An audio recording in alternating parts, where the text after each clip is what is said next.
Welcome back to the series on statistics.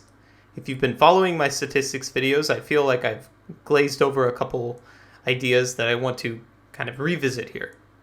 And so in this video, I'm going to throw in a couple random variables that I missed, a couple distributions that I missed. The first one, and the subject of the video, is going to be the geometric distribution because that's the most complicated. And the other distribution I want to talk about is the Bernouli distribution, or Bernoulli random variable. These are definitely connected ideas. Now, in this video, I'm going to talk about these, both of which are discrete random variables. And so I also want to use this as an opportunity to define exactly what a random variable is, because I don't think I've done that either so far in this series. And so that's going to be the goal of this video: discuss exactly what a random variable is, define the Bernoulli random variable, and define the geometric random variable, as well as some associated properties. And so let's get started with their discussion on the Bernoulli random variable and random variables in general, the theory behind them. All right, so like I said, in this video, I'll be focusing on discrete random variables. I'm going to start this off with a discussion on the Bernoulli random variable, which is the simplest random variable. I have the hopes that this will lead us into a general discussion on discrete random variables and what they actually are. Bernoulli random variable can only take on values of 0 and 1, so it's very frequently associated with experiments wherein there are only two possible outcomes. And so the 1 will be associated with experimental success, and a 0 will be associated with experimental failure. But what success is intentionally left vague so that the statistician can define it in whatever terms are most convenient for their particular experiment. So an example of a statistical experiment where we could model it via a Bernoulli random variable would be the experiment that observes whether or not I wake up between the hours of 9 and 10 in a given morning. And so if we want to define success as the event that I do get up within those 2 hours, then within that 1 hour period, then the probability of the random variable that models that situation, Bernoulli random variable that models that experiment equaling 1, will be equal to the probability that I do get up in that time period. And so the probability of our random variable equaling 1 is going to be equal to the probability of experimental success. That's what this P parameter tells us. Now, of course, if there's only two possibilities, either I get up or I don't, then the probability of the random variable equaling 0 is going to be equal to the probability that I don't get up, the probability of experimental failure. And this is just the complement of the probability that I do get up, the probability of experimental success.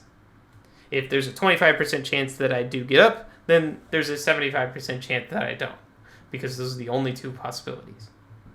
And so this is the definition of a Bernoulli random variable. If x is distributed Bernoulli with a parameter of p, then the probability of x equaling 1 is p, and the probability of x equaling 0 is 1 minus p. And obviously, it's very easy to work with these random variables, given that they only have two possible outcomes.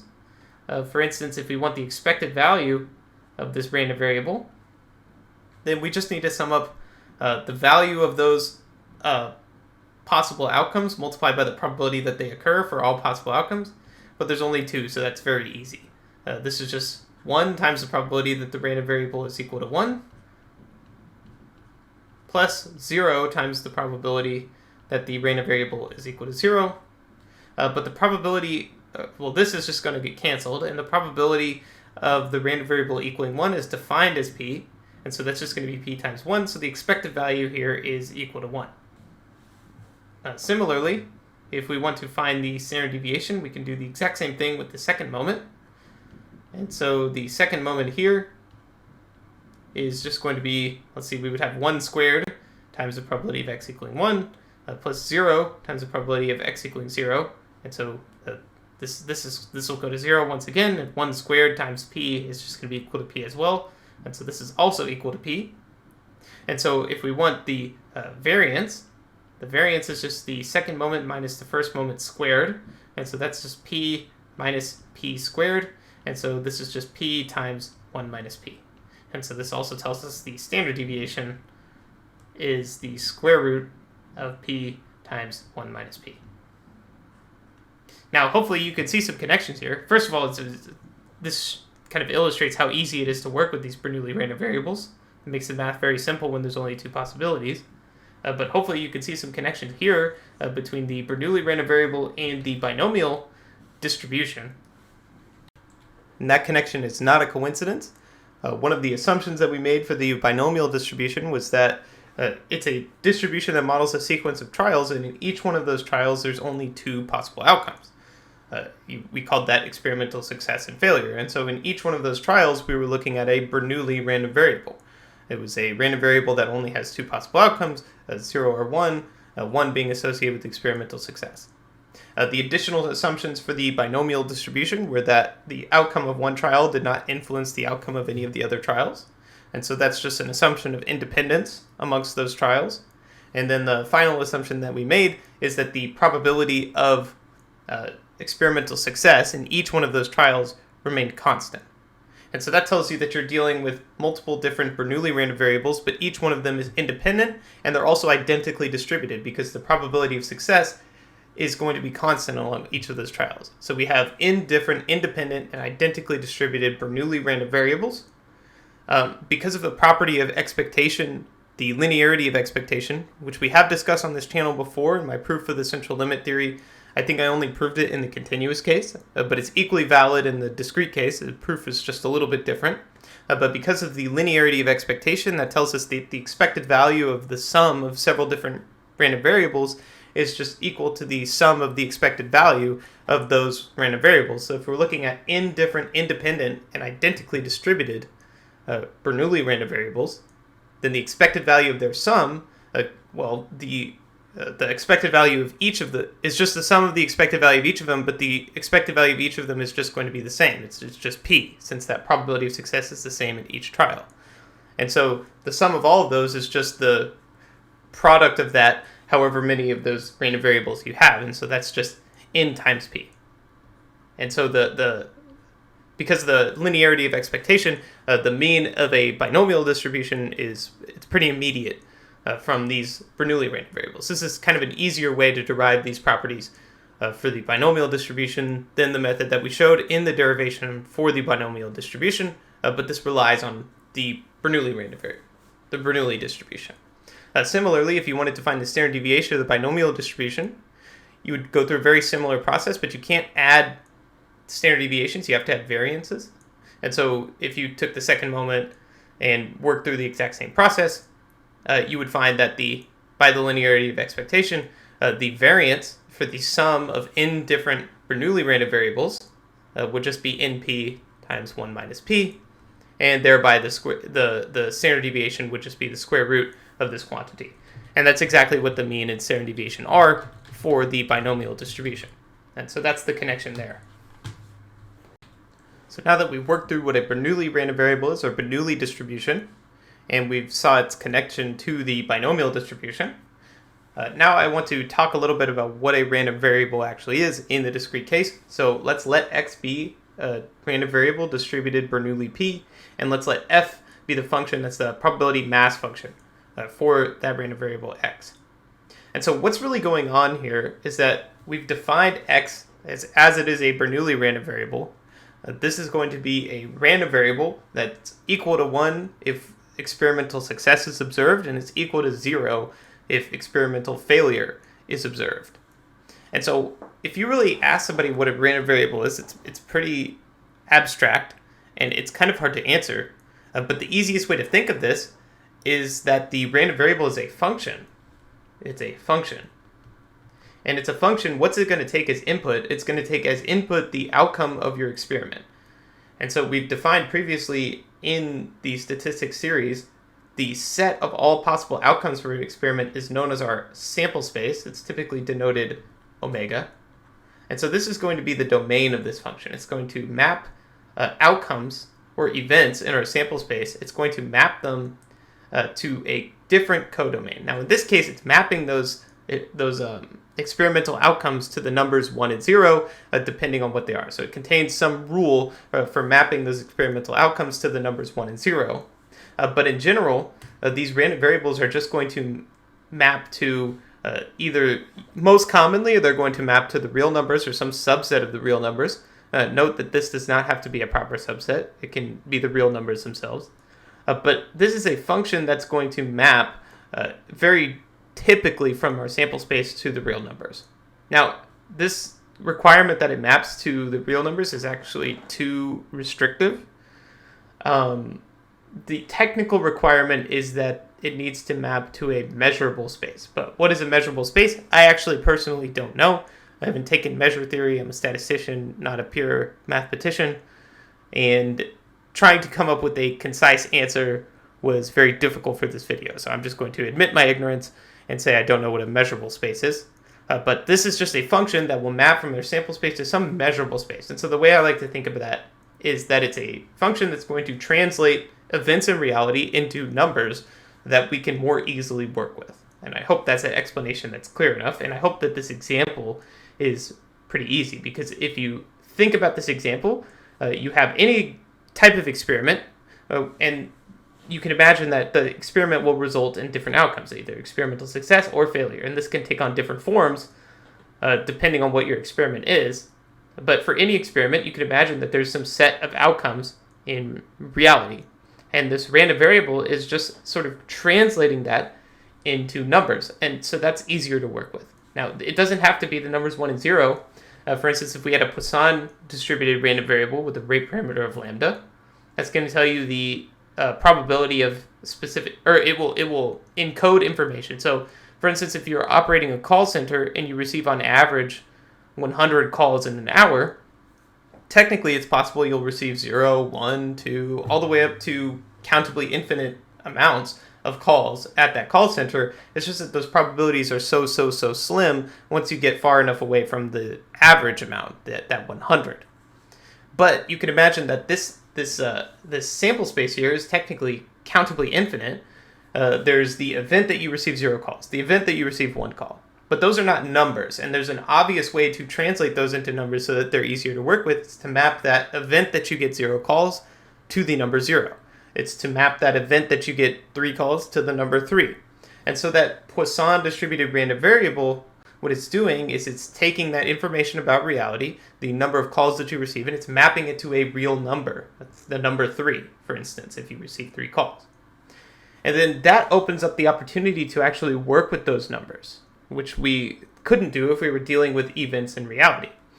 And the way that we do that is through a little bit more strict of a requirement, and that's where we have these probability mass functions. And so these probability mass functions in the discrete case are going to take information that's in this space here that the random variable maps to, either this 1 or 0, and it's going to compute those probabilities. And so the probability of this random variable equaling 1, we know that this is going to be equal to p, and the probability of this random variable equaling 0, we know that this is just 1 minus p, since these are the only 2 possible outcomes. And so the probability mass function for a Bernoulli random variable is just going to be equal to a piecewise function that's p if x is equal to 1, and 1 minus p if x is equal to 0. And technically it's 0 otherwise. But really, these 0 and 1 are the only 2 values in this function's domain here. It's not going to take any other function as input. So this is just an extension that allows you to take all real numbers and plug them in to this probability mass function. But this probability mass function takes information that's encoded in here and translates it to probabilities. And the requirement here is that it must map to values between 0 and 1. And the sum of all the values, if you were to sum up the probabilities that were computed over every possibility in this space here, if you were to sum up over all the possible values of the random variable, the probabilities associated with them, the sum there has to equal 1. And so these are the requirements of the probability mass function. But here, there's a difference here between the probability mass function and the random variable itself. The random variable is taking information about reality and encoding it into numbers, into some system that's easier to work with. And then the probability mass function takes information about takes those numbers and computes the probability of the random variable equaling those numbers according to some rule. Right, so I hope that explanation is clear and gives a better understanding of what these random variables actually are.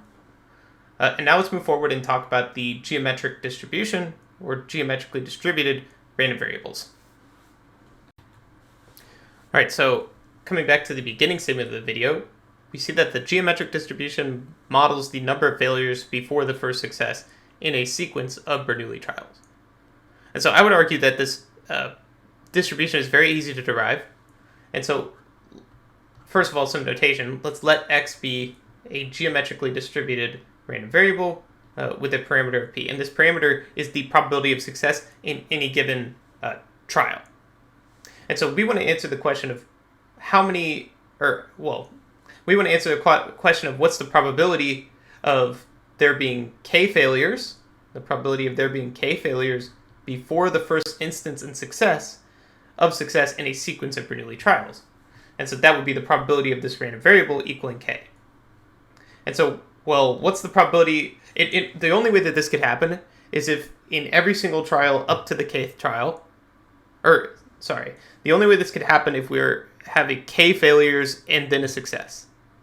And because these are independent events, each one of these Bernoulli trials are independent from one another, and the probability of failure is the same in each one. It's just 1 minus p. And then we want k failures. That's just the product of this k times, so this to the k power. But then finally, we want to observe experimental success in the last trial. And so that's just multiplied by p. And we're actually done. This is the probability mass function. That's how easy it is to derive this distribution. There is a caveat here, which is that what is this information telling us? This is telling us this is the probability of there being k failures before the instance of success. Now, there's an equally prevalent way to define this distribution, which is where you count the success in this k here. So in that case, the probability of x equaling k would be 1 minus p to the power of k minus 1 times p. And what is this telling you? This is telling you, this definition here tells you the probability of there being k failures before the first success. And this definition here is telling you the probability of it taking k trials before your first instance of success. And unfortunately, although these are very similar, they are different, and they're both equally common ways of representing the geometric distribution. Statisticians haven't really agreed to hone in on one conventionally, so you're going to probably see both of these. And so it's worth paying very close attention here. Obviously, the translation here is pretty easy to go between one or the other. For instance, if you know that you're working with this format and you want it in this format, all you have to do is subtract 1 here, because this is telling you the probability of there being k failures. And so if you have like this information for the number 3, for instance, that's telling you the probability of there being 3 experimental failures before your first instance of success. And so that's going to tell you the probability of this random variable defined in this way equaling 4, because there would be 3 instances of failure and then the 4th success. So if you were counting the success, then that would be the probability of this equal to 4. So it's very easy to convert between these, but you do just need to be mindful. I tend to prefer this format here, where we count the number of failures, just because this exponent makes it a little bit easier to work with. And so now let's derive some of these properties of this distribution. So let's derive the mean of this distribution, or its expected value. The expected value of the distribution is just going to be the sum over all possibilities, and here the possibilities are countably infinite. There's a possibility of 0 failures before your first success. That's just a chance that you have a success in your first try. And then technically this is going to go up to infinitely many, but as you can see, this 1 minus p is going to be some value between 0 and 1, and so if you take the limit as the k goes to infinity, this is going to go to 0. Right, and so the probability of it taking you like 100,000 different tries before you observe your first instance of success, in most cases with even a moderately sized p, this is going to converge to 0 very, very, very quickly. And so technically your possibilities are infinite, but that sum is going to converge to 0, or that probability is going to converge to 0 pretty quickly, depending on the size of your p.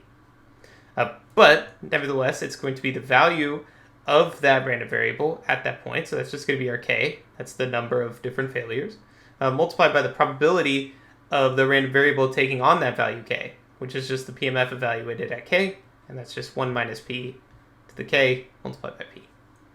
Now if we want to work with this, first thing I'm seeing is that we can factor out this p here. It doesn't depend on the sum. And so this is just going to be p times the sum, k is equal to 0 to infinity, of k times 1 minus p to the k. And now I encourage you to pause the video. There's a little bit of a trick here, but if you look at this, you could kind of recognize it and see if it looks familiar, and see if we could get this into a form that we could work with. So hopefully you give that a shot. This looks very similar to the power rule, and if I factor out a 1 minus p here, and I change this into p times 1 minus p times the sum from k is equal to 0 to infinity, and I'm going to try and make it more clear here that we're multiplying here, of k times 1 minus p to the k minus 1, then hopefully you can recognize that this right here, this is just the derivative with respect to p of k, or 1 minus p to the power of k. Actually, it's negative 1 minus p to the power of k. The reason, if you take this derivative here, what you're going to get is you'll get k times 1 minus p to the k, but then because of the chain rule, we have this negative inside here, as this is going to be multiplied by negative 1. And so this would be the derivative of this expression. And so we can rewrite this. This is the negative derivative of that expression there. This is just the derivative of this expression multiplied by negative 1 to make this whole thing positive. And so we can rewrite this as p times 1 minus p multiplied by the, and then here, because the derivative operator is linear, the sum of the derivative of these terms, actually I'll just write out all these steps. This is going to be the sum from k is equal to 0, infinity of the derivative, or the negative derivative, of 1 minus p to the k. Now here, because differentiation is linear, the sum of the derivatives is just going to be the derivative of the sums. And so we can just rewrite this once again, as this is p times 1 minus p times the negative derivative with respect to p of the sum here, of the sum from k is equal to 0 to infinity of 1 minus p to the power of k. And now we can evaluate the sum here. Hopefully you'll notice that this sum is going to converge because, as we said before, this 1 minus p is going to be some value between 0 and 1. And so as you take the limit of the exponent, as the exponent goes to infinity, this is going to get smaller and smaller and smaller and converge to 0. And so the sum should converge. But what is it going to converge to? Well, I would make the argument that if we have that r, for instance, is between 0 and 1, then the sum here from k is equal to 0 to infinity r to the k, this is just equal to the limit as n goes to infinity of our handy expression here, which is 1 plus r squared plus dot dot dot dot dot r to the n. And we've looked at this sum many, many times before. If we have that our sum is 1 plus r squared plus all the way down to r to the n, and then we can just multiply this by r, and we get that rs is equal to r plus r squared plus dot dot dot dot dot plus r to the n plus 1. And if I take this and subtract the first sum from it, I'll get that rs minus s is just going to be r to the n plus 1 minus 1. And if I factor out the s here, then we get s times r minus 1 is equal to the same thing here. And then I get, so I'll just do dot dot dot, and then we get that s is equal to r to the n plus 1 minus 1 over r minus 1. And so we can rewrite this sum here in that form. Get r to the n plus 1 minus 1 over r minus 1. Then this just becomes the limit as n goes to infinity of r to the n plus 1 minus 1 over r minus 1. Now if you take this limit here, we can actually do it directly because the only term that depends on the n here is this exponent. So we saw, because r is between 0 and 1, the limit of this as the exponent goes to infinity is just going to be equal to 0. And so I'm going to run out of space here, but this is just negative 1 over r minus 1. And if we multiply the top and bottom by -1, we get that this is 1 over 1 minus r. And so we can make that substitution here, but instead of r, we're going to have 1 minus p. And so I'll just delete all of this.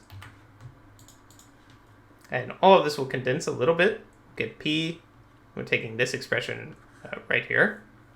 And we get p times 1 minus p multiplied by the negative derivative with respect to p of, and then what does this sum converge to? It would be 1 over 1 minus our r, which in this case is 1 minus p. And here you can see that the 1's will cancel, and then that p will become positive. And so this is just going to be 1 over p. And what's the derivative of 1 over p? This is the same thing as p to the -1. And so when we take the derivative, we'll get negative p to the -2, or negative 1 over p squared. And so if I plug that in there, then we'll get negative 1 over p squared, but we have to remember that there's a negative here. And so this is just going to be 1 over p squared, and we get p times 1 minus p multiplied by 1 over p squared, and it all condenses very, very nicely to 1 minus p over p. And so that's going to be our mean of this distribution. And if you wanted to solve for the variance, or the standard deviation of this variable, you could do the exact same trick, you just have to do it twice. So we want that second moment first, and if we want that, then we're just summing over all the possible values. We're going from k is equal to 0 to infinity of, and in this case, we're getting the second moment, so we're squaring the value of the random variable, multiplied by its probability mass function, so this is 1 minus p, power of k, multiplied by p. And then here we're just doing the same trick twice, so the first thing, so I'll factor out this p, and so this is just going to become the p times the sum, is equal to 0 to infinity, and then here I'll write k times, and then k times 1 minus p to the k minus 1, I guess, and I'll factor out that 1 minus p here, just put it here, so I don't forget. And then this right here, we just saw that that's the negative derivative of 1 minus p to the k, and so this is just, or with respect to p, and so this is just 1 minus p times p times the sum from k is equal to 0, once again, to infinity, of k times the negative derivative with respect to p of 1 minus p to the k. Now here, once again, because differentiation is linear, a constant multiplied by the derivative of some function is just the same as that derivative of the constant multiplied by that function. And so we could pop this k back into here. Because we're differentiating with respect to p, this is essentially just a constant. And if we make that substitution, and I'll just deal with this part for now because I don't want to rewrite all this stuff. Actually, I'll just deal with this part for now because I don't want to rewrite that sum over and over again. And so what we're saying is that this is just the derivative, negative derivative with respect to p of k times 1 minus p to the k. And now here, I hope you can see, this is essentially what we started with, right? And so this is what I mean when I say we're doing the same thing twice. We essentially have these nested derivatives. And so once again, we'll factor out a 1 minus p, but be careful because we are differentiating with respect to p, and so we can't pull that out of the derivative. So we're going to get that this is the negative derivative with respect to p of 1 minus p multiplied by, and then once again, we would have k times 1 minus p to the k minus 1, and we recognize that as the negative derivative with respect to p of 1 minus p to the k. And so this is what we're going to have here. And now if we do take the sum, once again, the sum of the derivatives is the derivative of the sums. And so we'll take the negative derivative with respect to p, put the brackets here to make this more clear, the sum from k is equal to 0 to infinity. And then now we're summing over this right here. And so this is just 1 minus p times the negative derivative with respect to p of 1 minus p to the k. And now once again, here I'll delete all of this to make some space, so we're probably going to need it. Once again here, what we have to do is, well, here we can pull this 1 minus p out of this sum, because it's 1 minus p multiplied by this quantity here, And so we could pull that out because this sum is going from k is equal to 0 to infinity. We can't pull this 1 minus p out of the derivative, but we can pull it out of the sum. We can also pull the derivative out of the sum because, once again, differentiation is linear. And so if we pull out this 1 minus p, we'll have the sum of the derivatives, and that's the same as the derivative of the sums. And so here we'll have that negative derivative with respect to p, and then we'll pull out that 1 minus p and that derivative. And actually, I'm going to factor that negative into this 1 minus p. And so this is just going to be p minus 1 times the derivative with respect to p of the sum from k is equal to 0 to infinity of 1 minus p to the k. And then once again, we just saw that this reduced in here to 1 over p, and the derivative of that is negative 1 over p squared. And so we're going to get, this is the negative derivative with respect to p, of p minus 1 times negative 1 over p squared. And so I guess once again, the negative is going to switch the sign here, and we'll get 1 minus p over p squared. And because we're taking the derivative, ultimately, actually, I'm going to factor this negative in to cancel with this one, so we just have p minus 1 over p squared. And we're taking the derivative with respect to p of p minus 1 over p squared.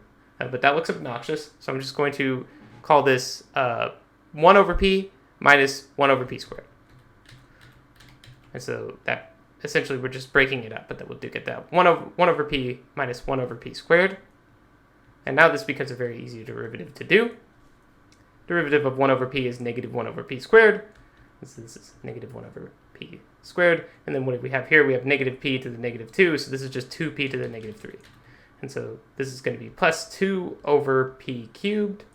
And if we multiply the top and bottom by p here, we get that this is 2 minus p over p cubed. And so that's what this sum here reduces to. This sum here reduces to 2 minus p over p cubed. And so if we sort of break it up, we saw that this is equal to 2 minus p over p cubed. So now if we multiply that by 1 minus p over p, thankfully that p will cancel with the denominator there, and so we get 1 minus p times 2 minus p over p squared. And so this second moment is going to be 1 minus p times 2 minus p over p squared. 1 minus p times 2 minus p over p squared. And that's the second moment. So that's just this multiplied by that. Okay, so once we have the second moment, computing the variance should be a walk in the park. So we know that the variance of our random variable, or geometric random variable here, this is just going to be the second moment minus the first moment squared. And we know what our second moment is. And I'm going to actually factor this out. So we'll get 2 minus 3p. So we get 2 minus 3p plus p squared over p squared. And then we're going to subtract from it our first moment squared. And so what was our first moment? It's up here somewhere. 1 minus p over p. And so we're going to subtract 1 minus p over p squared. And 1 minus p squared, what's that? That's going to be 1 minus 2p plus p squared. And so here we're going to get 2 minus 3p plus p squared over p squared minus, and then here we're going to have 1 minus 2p plus p squared over p squared. And now we have a common denominator. And so when we do 2 minus 1, we just get 1. And so this is going to be 1. And then negative 3p minus negative 2p is negative 3p plus 2p. And so that's going to be minus p. And then p squared minus p squared is 0. And so we get 1 minus p over p squared for our variance. I suppose the last thing we might be interested in here is finding the moment generating function that completely characterizes this distribution. And so let's do that. I think that will be actually much easier.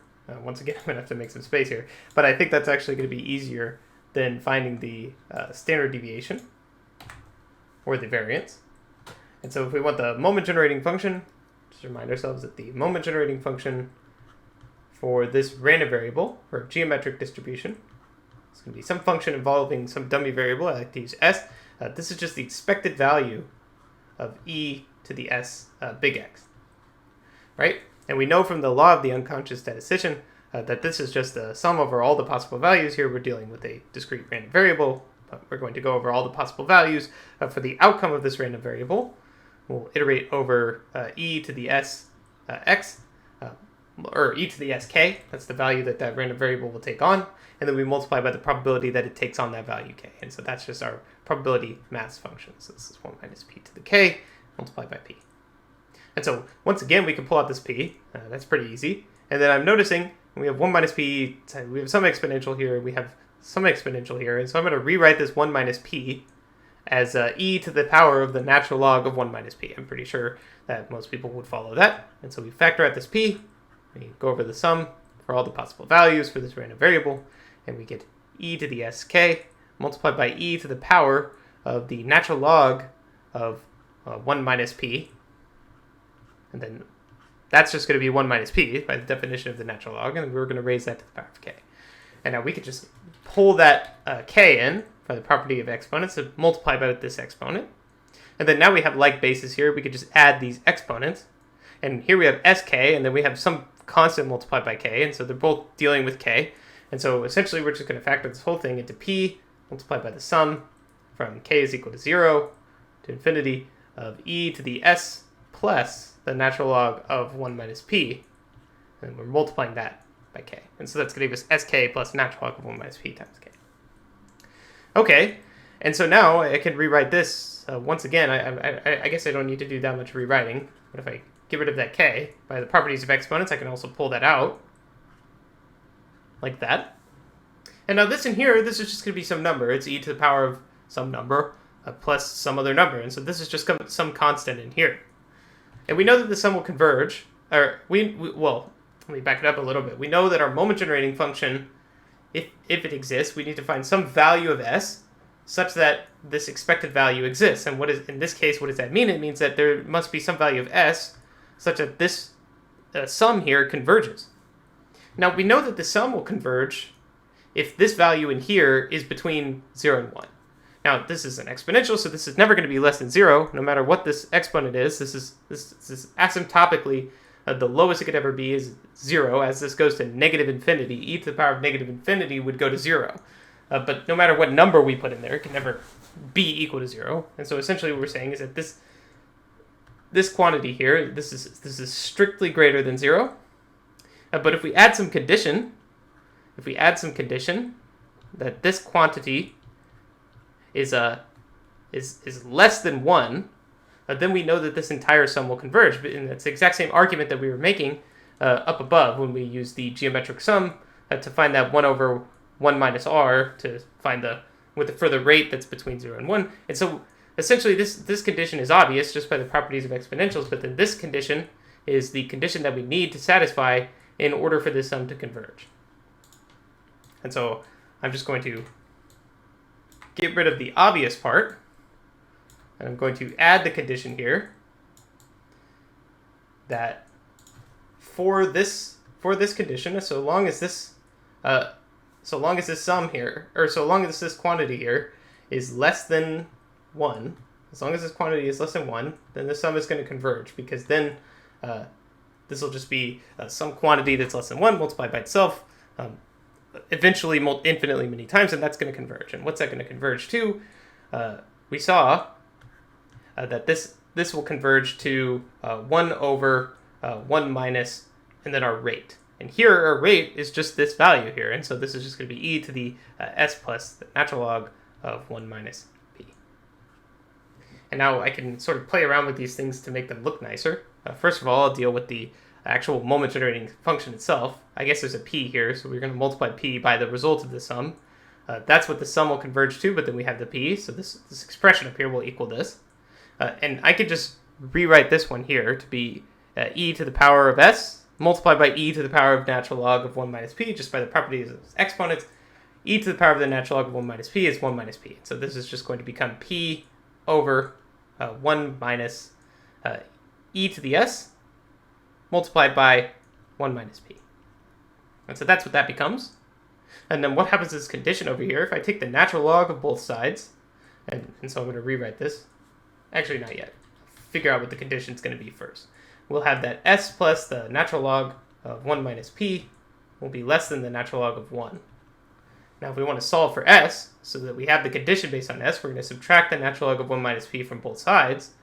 And so we'll get s has to be less than the natural log of 1 minus the natural log of 1 minus p. And then here, we can just pull this 1 minus p into this natural log, and we get the condition that for s less than the natural log of 1 over 1 minus p, for this condition here, for that condition, the MGF s of x is going to be equal to p over 1 minus e to the s times 1 minus p. And so this is our moment generating function that allows us to find all the moments of the distribution, and this is the condition that must be met for this moment generating function to exist, or for the sum here to converge. So that's our moment generating function for a geometric distribution. I hope that all made sense. I hope that we have a new way of thinking about random variables. I hope we have a new discrete distribution in our toolkit. In the next video, we're going to be looking at the exponential distribution, which is derived from the geometric distribution. Essentially, with the geometric distribution, we're asking questions about the distribution for the number of failures before the first instance of a success.